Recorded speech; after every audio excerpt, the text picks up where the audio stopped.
Party people, welcome to the Uprising. I'm your host with the most choice, my bro guide in crime, Adi behind the camera. Now you're probably wondering, Choice, you got the same outfit on from the last episode because we gave you guys a twofer. We had two earlier. If you have not seen that episode, go check out that episode. It was a fire interview. My boy Tilt came in and did his thing. And then my boy to my left, Alandis, popped in and he said, I want in too. So we got Alandis in here, y'all. Yes. Y'all make some noise. Y'all check out my boy Alandis. Welcome to the Uprising. Yes, my guy. Yes, it's been a minute since I've seen this, man. It's been quite some time. We always try to make plans to see each other, but things always fall through. For the people that don't know you, my guy, give yourself a little introduction. Tell the people who you are, what you about, man. Let them know. So shit, just like you said, man. I'm Alandis. I'm from Chicago, Illinois, originally. I've been living down here in the DF for majority of my life, though, no lie. So I could really say I'm from Dallas, honestly. But man, I have a record label called Unseen Vision Entertainment. Shout out UVE. And the goal right now is just to bring the best shit right now. Just bring the best shit. And the goal of the whole motherfucking UV is just to bring unseen people's dreams and bring them to reality. That's the main goal of the whole record label. Like, so, and it may not just, and I know for a fact it's not just gonna be a record label. It's gonna be other shit, real estate. It's gonna be going into charity. It's gonna be a whole. I have a whole fucking vision. So everything's locked in the head right now. No, for sure, and I'm learning. I really need to write this shit down. Like I'll be having so much shit going on. Like it be times where you text me and then you be like, damn, I think you should hit back. It's not even that I didn't mean to hit back. You got so much locked in there. Moving, I'm just like, damn, and then I'll get to it like, damn, I forgot name. Yeah, like, well, but yeah, I'm an artist. I've been doing and loving music my whole life, pretty much since I came out the womb, and I'm really just chill nigga. So what got you started in doing it? Like, was it somebody came to you and was like, bro, like I think you got something, or influence? Like, what got you started in doing the music thing? So when I was younger, I used to live with my older brother. Mm-hmm. You know what I'm saying? I used to watch him make music and him really like go hard at that shit. He had a group at the time, you know, and being around him all the time, you know, I was Big Bro, like I wanted to be like Big Bro. So, yeah.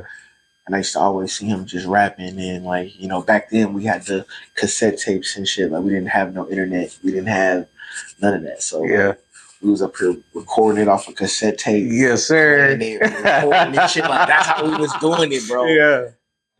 Like that, you feel me? Like that's how we was doing it when I was younger. And like, you know, I can honestly definitively say like my older brother like taught me how to rap in a sense. Bro. Yeah. Just taught me the emotions, and then like from there I just enjoyed it, and and even I'm sorry, I fucked up. No, you good, bro. But even now I have some type of issues expressing how I really feel. And it was way worse when I was younger. Yeah. But music was an outlet. Like, and then when I was rapping and I was trash, trying to rap and shit like that, you know, but really just finding my way through my emotions, and that helped me a lot. Like, and I feel like that's how I rap now. Yeah. Was that something that was like an upbringing, as far as like, because I know there are some households where there are some, you know, and it happens a lot in Black households where a lot of the men are taught to not express themselves, and they're taught to just suck that shit up, don't cry, suck that shit up. So was it kind of like that? Not like an abusive or aggressive kind of way, but you know, hey, I'm raising you to be a man. Don't, you know, all that express shit, you know. Yeah, honestly, I mean, but a lot of the times, bro, like I just wasn't expressing myself at all. So like some like my people probably never knew that I was really going through something in my head for real. Right. You know, I can't blame them or nothing like that. I should have said something. You know? was just finding my own way. And then once I found how to get rid of the negative shit and just focus on the positive shit and just don't let nothing deter you from what you're doing, then I feel like a better person, a better version of myself at that time. So, and the music really just kind of helped you like learn yourself, who you are. Like, I didn't have like a whole bunch of friends in elementary school and no shit like that. Like, I was dolo. It was a few people I was fucking with, or at the time, I feel like I was the lame-o that wasn't nobody fucking with. Yeah, but that was cool because I liked my peace, and that's still to this day. Like, I'll be cool with a quiet crib. Nobody's there. Like, you just in the cut, and I'm in the cut. Like, just boom. Like, but that's just me, just wanting my peace. Like, my wife be calling it like Aquarius shit. But it ain't really like that. You know what I mean? Yeah. Like, I just enjoy like it's me, my space, my time. And probably more so than others. Probably. Yeah, way more. Like, I'm in love with myself. So I'm comfortable in my skin. So like I could chill by myself and be like perfectly content. Like, I'm good. I don't need nobody around. 100%. But to get back to your question though, I mean, the upbringing, like my pops, like he was a DJ in Chicago. You know what I mean? Like, okay. The music stayed in the family. Like, so it was easy for you to just get into it. Yeah, and then once I didn't really start taking this shit serious until I got into high school. And I remind you, like, that was back in elementary school. I'm rapping and stuff. I'm doing cassette tapes. I'm trying. Yeah, we have like we set up like our own little booth. It was crazy. Me and my big brother, we was doing some shit, man. But I think without that experience, I wouldn't be who I am today. So what made you take it serious? Because I know I can do it. Like, I just know I can do it, and that's something I enjoy, and that's just something I've learned throughout life. Like, do you really like want to do something for the rest of your life that you do not enjoy? Yes, getting the bills paid. Yes, doing this. Yes, doing that. But you're not fulfilling a purpose to me in that sense. So I feel like music, I feel like I'm fulfilling a purpose because there's people out there that maybe a song will change their day. Maybe your message will make them get a new perspective in the situation that they're getting into or in at that time. Yeah. So there a lot of lines could definitely change the trajectory of somebody's life. 100%. You feel me? Yeah. Like, so I just felt like the music was the best way to do it.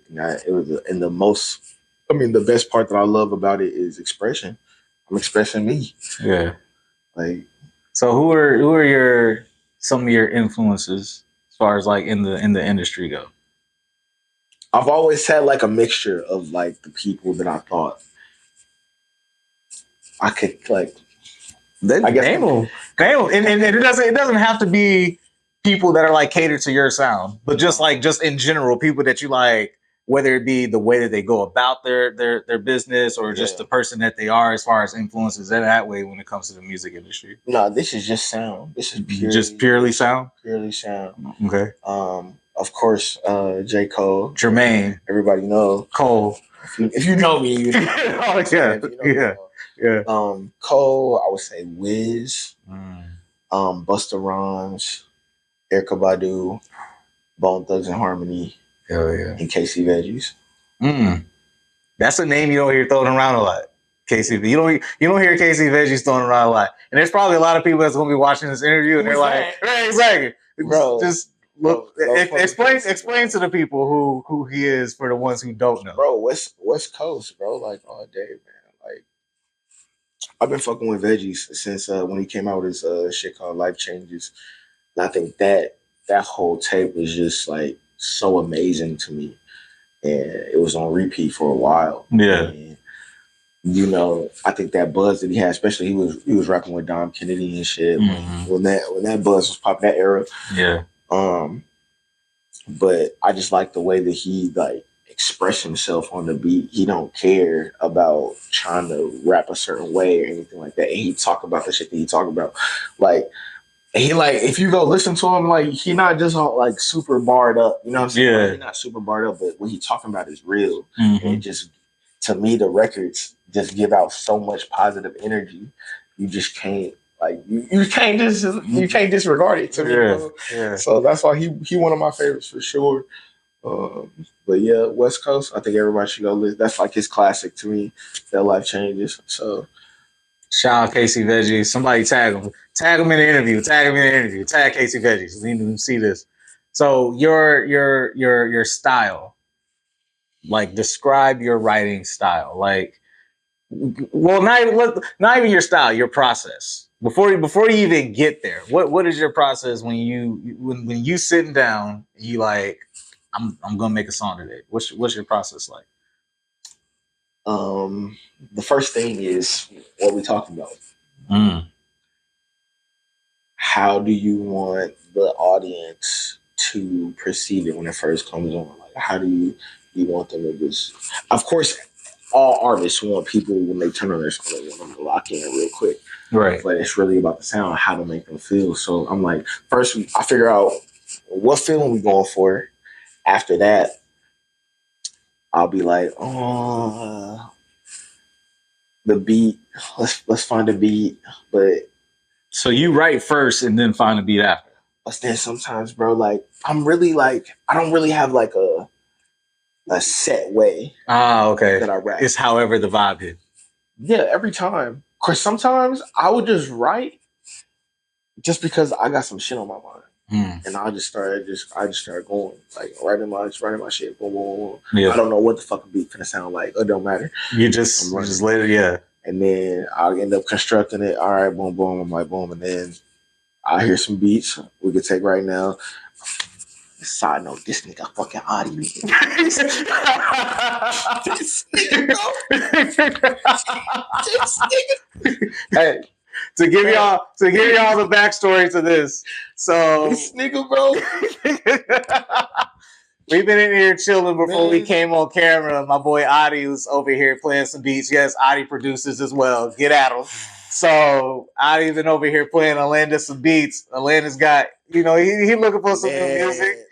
And so he's been listening to Adi's beats, and look, man, all I'm gonna say is y'all need to get with Adi. Adi's gonna make you sound cool. Bro. That's all I'm saying, bro. Adi's gonna make you sound cool. I'm telling you. He caught me off guard for sure. Adi's a rapper, a businessman, a videographer, and a producer. I mean, no cap.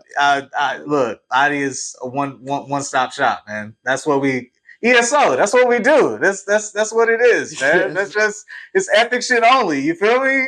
Epic shit. You know what I'm saying? That's what it is. You feel me? So anyway, I gotta get this thing back on track. Gotta get it back on track. No, we having a lot of fun here, rapping, sitting here chilling with my boy Alandis, man. So growing up in Chi-Town, bro, what was it like, man? Bro, I'm not even finna sit here and act like I just know what that life is like. Because I know I have family members that was around it. I was around it, you can per se. Yeah. But the way my moms and my pops was constructed, like they were like, you're not finna be around it. So they're like, no. We know that's there. Like, yeah, exactly. Yeah. Like we know it's there, but you're not finna get involved in that. You're right, yeah. I think that was a big reason why my mom had made the move down here to Texas, because she was just like, I'm not going with that shit. And I've made some beautiful connections coming down here since I was a legit, literally. So that's why I say I could really say I'm from Dallas. I could truly say I am. We happy to have you down here, bro. You feel me? I could really say I am.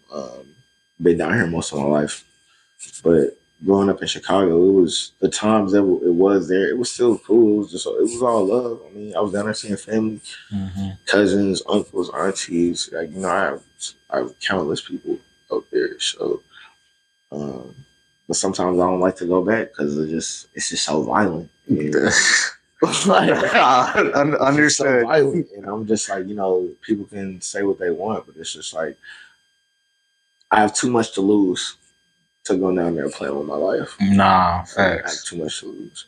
So you're a big hooper, big basketball fan, big basketball fan. No doubt. Hey, who's your squad, bro?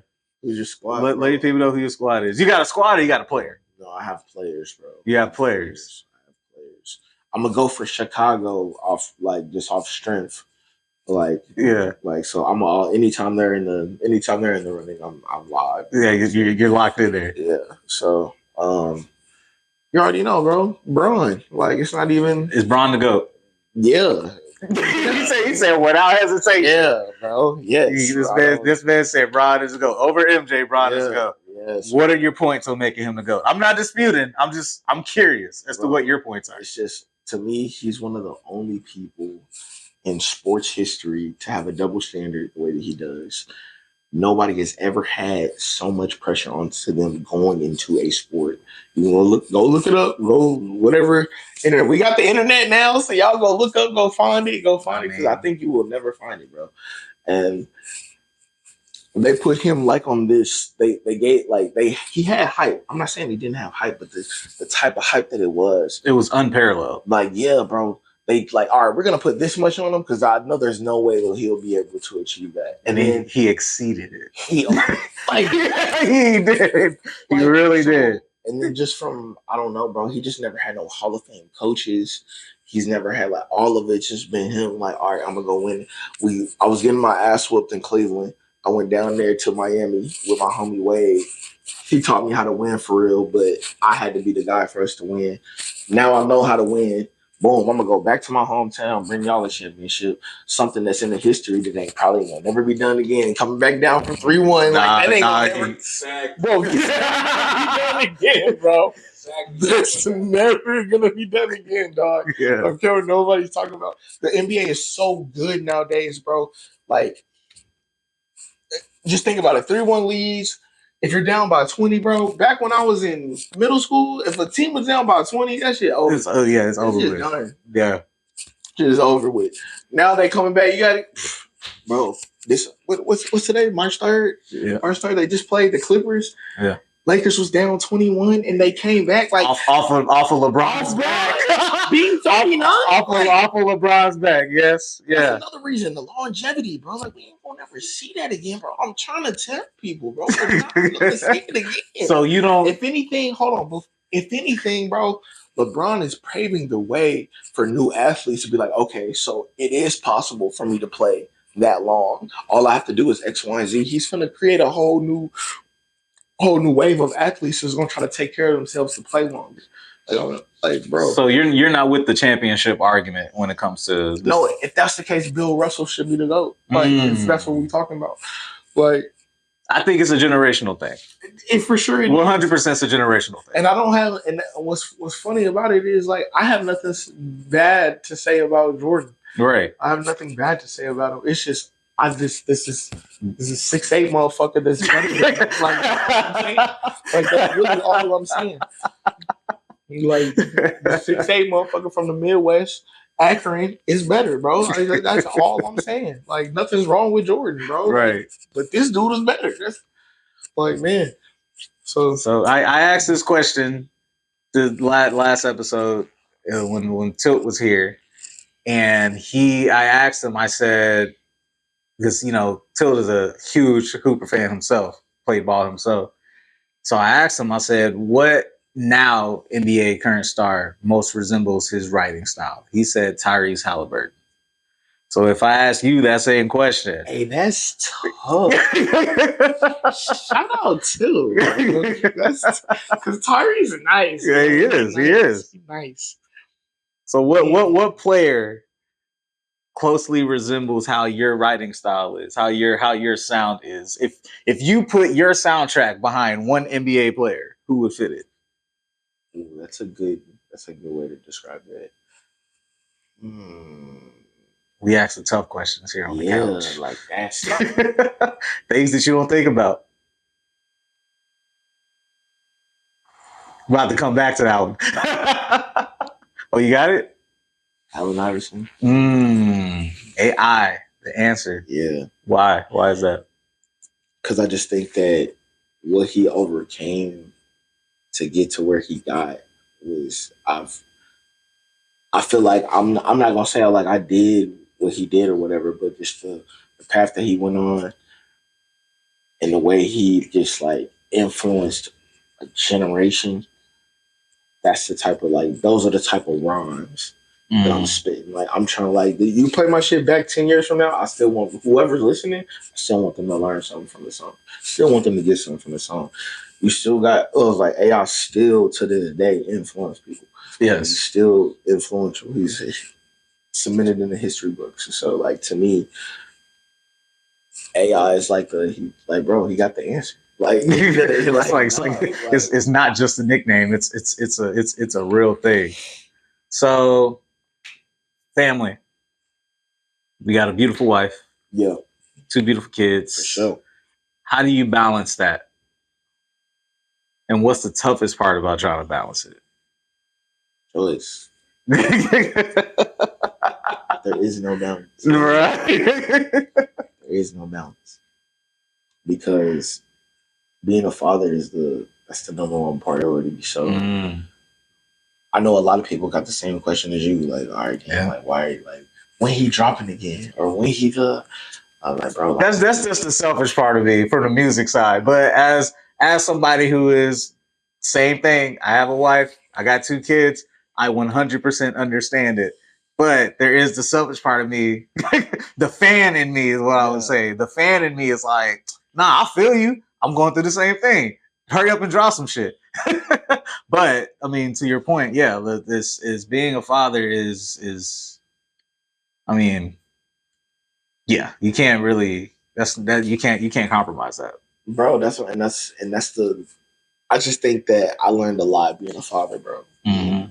What I needed to do, and then now I have to watch what I do because I have kids looking at my every move, and they're wondering why it's like this, or why is dad doing that, or why is dad always gone? That's another one. Like oh, like where's dad? Oh, wife, oh, daddy at work today. Like, and that's just what it is. Like I gotta provide, like, and then I come home 10 o'clock, whatever, 11 o'clock, I know wifey still on time.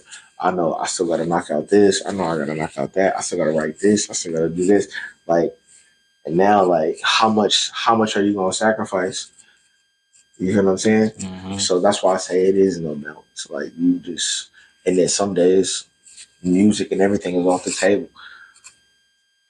I just want to focus on my kids. Yeah. What we on today. Yeah. Boom, boom, boom. Like, and then just watching them grow up. So, but that's yes, bro, there is no balance. There is no balance. It's been too many times where I put things on pause because I know they need it. Right, yeah. So, and they didn't ask to be here. No, they didn't ask to be here. The number one thing. So I have to ask this question because I don't have one. I have 2 daughters. Yeah. So what's tougher? Raising a boy, raising a girl? Which one do you look at and you're like, I gotta watch out? So I would usually say it's the girls, but like my son a handful too. Do you see a lot of you in him? 100%. Man, not make sense. He says too much. Yeah, he just like he liked me when I was younger, but just on 10, like just on like but he's more advanced than I was. Yeah, at 11. Yeah, he's more like he's already thinking about like I don't want to work for nobody. I want to work for myself. So right now I'm like that's great, but like, right now he's battling the work ethic. He thinks it's gonna be easy to get there. Yeah, and I'm just like son, no. How old is he? He's 11. He's about to be 12. He's about to be 12. He still got a long way to go. my man's believes that he has it figured out. Yeah, and I'm not saying that you don't, but I'm trying to tell you, whatever you do, you're gonna have to work and put in the time. There's levels to it. You put in the dedication to it. Mm-hmm. It's not just gonna be a click here or just a call here. Like I said, you really gonna have to dedicate your time to this if you want the results to be what you want it to be. Yeah. Has he shown interest in the music at all? Any of your kids shown interest in the music at all? So that's first off. That's an understatement. First off, my daughter is really like she really is on that. Oh, okay. She know damn near all my songs. Okay. She keeps begging me to take her to the studio. Oh, yeah, it's like that. It's like that. So I've put a few beats aside because she was like, well, we could just make whatever. I'm just like, no, like I want to, like, if we really gonna make a song, I want to know how you feel. Right. So We're not about to ice spice it up. Yeah. No, we ain't do none of that. Nah, we say we gonna go. We gonna really go. You gonna see how Dad does it. Yeah. Like, and how serious I take this. Like, so. But she's very excited. And then my son, I found out a couple months back that he has like this software on his laptop. Um, he can make beats, huh? He's making beats? Yeah, he's been trying to. Yo! And that was, to me, like, I was like, what? So he had me really hyped. Yeah. But he's just messing around with it. But just the fact that, my son like video games. Like, that's what he on. Like, that is him. Yeah. Video games. So when he step outside of that and go for something else, like, he gets me really excited. But to be truthful, I didn't think that he was ever gonna like jump into music. Yeah, and I know that's not something that you like pressure to put out. Like, hey, you always want to let your kids kind of make their own decisions, and if they choose to follow down that path, that's that's on them. And just support them, like for real. But it was dope to see it, though. I'm not gonna sit here and lie. I could imagine. 100%. Do you remember your first rap? Yeah. It was probably garbage, but do you remember? Because everybody's first rap is garbage. Like, the first one is always like, he thinking. Damn, I'm trying to think. I think it was like, oh fuck, it was like swinging in a two-seater with that throwback Derek Jeter talking down. I got my heater without glasses. I can see you. Okay. Up your block like a camouflage cheetah iceberg Daffy Duck with the matching black sneakers. Yeah. You know what? That wasn't even bad though. Now, how old? Bro, that was I think it was in fourth grade. Shit. 4th grade. Yo, he was way more advanced than I was at 4th grade. I wasn't writing like that at 4th grade. I think I was writing like that at like 13. You know what I'm saying? Yeah. I think I really want to say 5th grade, bro. I want to say 5th grade. That's still like, I just can't think of the age. I just remember where I was. I was living in Mesquite at the time. Yeah. I was going to BJ Smith Elementary. Like, you can go Google that, whatever. But that's where we was at the time. And I was in my room. We had this bunk bed or whatever. And I wrote that, and I was very, very proud of myself. I mean, so it took, even right now, that shit sounds like it's not something you probably would still write. No. But the shit's still like, it still hits. You know what I mean? So it's like, if you like snuck that in one of your lines now, you'd be like, yeah, I could probably make that right. Yes, bro. Yes.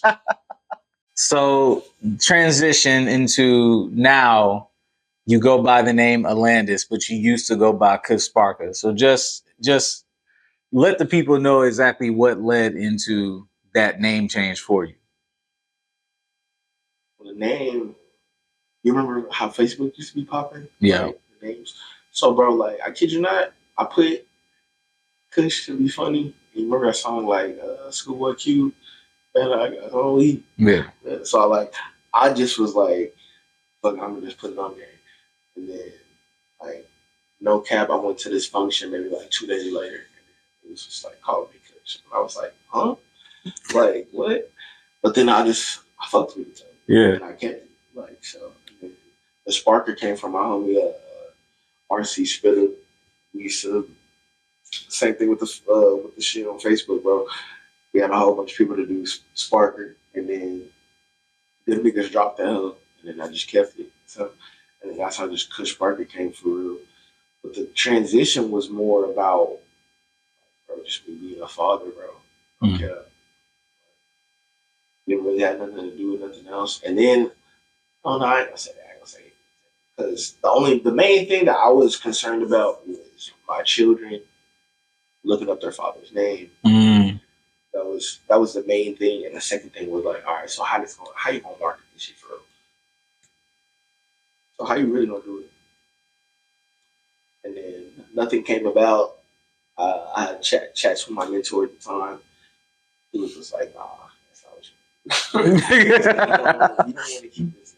Yeah. He was like, I get why you have it. That's fine. You talking about doing what you told me you was gonna do? He was like, you feel like that's a generational thing? What? Because nowadays that name could work fine in today's social climate. Yeah, possibly. That name could work perfectly fine. Like there's not like you can market like anybody's name can be marketed now. And I'm not throwing any shade at any artist, but back then a name like Sexy Red, a name like Ice Spice, a name like, NBA, like that's not a marketable name. That's not a name that you're looking at in back when we were really thinking heavy about it. That's not a name that you look at that you're gonna be like, man, piggybacking on what you were saying about real estate. That's not a name people looking at to sell my house, to buy to flip houses and stuff. Like nobody's looking up. Yo, let me buy. I got my house renovated and flipped by Kush Sparker. Like that's not. Yeah, bro. No. So, state of hip hop. Your thoughts on where we're at now when it comes to this generation, this music that's Bro, like sometimes I think the carrying that Cole, Kendrick, and Drake has done in these couple past years. Some days I'll be like, yo, all right, we straight, we cool, like it's good music coming out, good rappers. Even Ye's new album, that was not bad. It's not. I wasn't even on. Like he lost me a couple albums ago on some shit. We're talking about the state of hip hop, and you feel as far as like lyrical ability, some of the people that you named was Kendrick, Drake, Cole. Like, of course, everybody's three-headed monsters. So you feel as far as like the state of hip hop in today's social climate, you feel there's still some hope with them, but then there's another side that you're like, it's not that I don't have hope, bro. It's just more they're just coming at it as a different way. And what I'm concerned about, is it gonna last? Is it timeless? Can we listen to it 30 years from now? Can I listen? Like I'm 31 right now. Can I listen to it when I'm 61? Am I still gonna be bumping it when I'm 61? That's another motivation of mine with music. Like I want to make sure that this shit can last a lifetime. That's why I just can't just put out whatever. So I can't put out like all my shit has meaning. You can't just be out here flopping. Or like, nah, for real. Like you gotta put out meaningful shit, or at least shit that's something that's gonna resonate forever. That's gonna resonate with each and every generation that comes about. Like all the generations, they have something in common. Of course, we would have to sit down and discuss that, but they all have something in common. But everybody does it the same way, bro. I mean, everybody does it a different way. Yeah, they got all of it. Like each generation has something in common, but we just all do it differently. And that's the goal with the music. You got to find that certain aspect that's gonna resonate with each and every generation, and that's what I'll be worried about. The shit that they be talking about now is pointless, right? Or it's like it's a lot of. Social media definitely, TikTok changed the game. 100% TikTok changed the game. Like you can pop off of anything now, and a lot of people. It's easy to go viral too. It is. I've seen it. We live in a microwave society. Everybody wants something done now. Yeah. Like they want the fame now. They want the money now. Like I feel like we still come from a generation where hard work is still truly a thing. Yeah. And the new generation, they're just like, I want it. Make that happen. Like it don't have it can happen that way. I'm not saying it doesn't. I'm not saying it can't. But it's My son's like that, bro. that's what I'm That's what saying. I'm talking about. Like, he listens to everything, man. I'm just like, no, bro. We gotta really work we for this. still, I feel like we still truly believe in painting when it comes to our music. Facts. We're not just like, all right, let me just sketch some shit and throw it out. It's like, nah, like we still truly like you said, what is this gonna say down the line? Like, is this something? Is what I'm talking about now? Is it something that's still gonna be relatable? Something that still people can listen to, and it still be a thing later on, or is it just trendy? At the time, like, Right, it's yeah. gonna die out. Like, and I'm just like, again, bro. That's just what bothers me about it. Yeah. Don't get me wrong. Some of the new age production is crazy. Like, Right. but you know, that's just I'm gonna adapt to the beats, but then I'm gonna still talk about what he should be talking Exactly. about. You know what I mean? I may poke some nerves. I may talk about some things that's not really so common, or you know, may rub some people the wrong way. But it's all just to bring out the true feeling on what you and help you get through it. That's all my music is really for. So what's next for you? Like coming up? Like what's down the pipeline? Man, right now, bro, I have projects. I have that's another thing too, bro. Like I haven't dropped music in I ain't gonna say a very long time, but Long time for you? yeah, long time for me. It seems like my last project was Motives. Everybody go get that too. That's still running. Like go get that. Plug. Like go get that.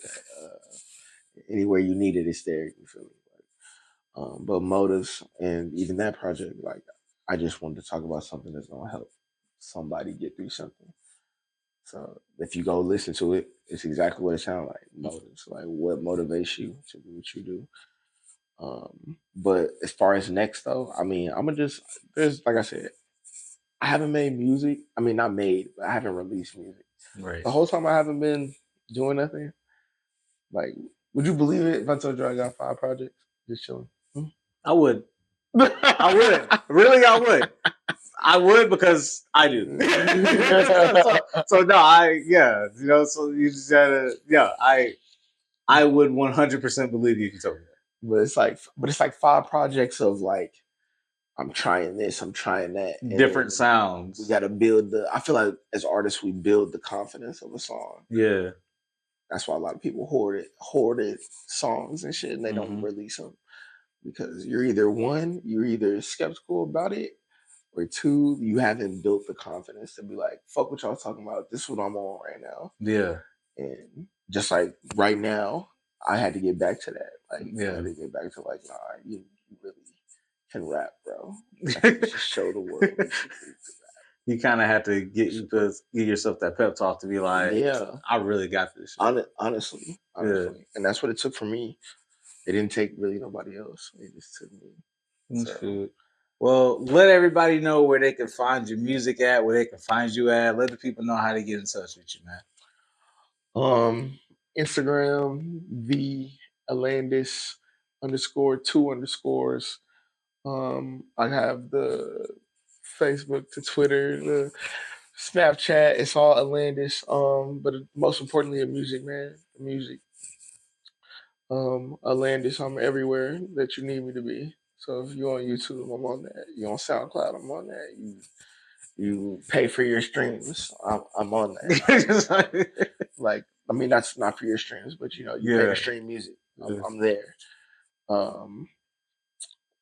And honestly, bro, and my record label as well, Unseen Vision Entertainment.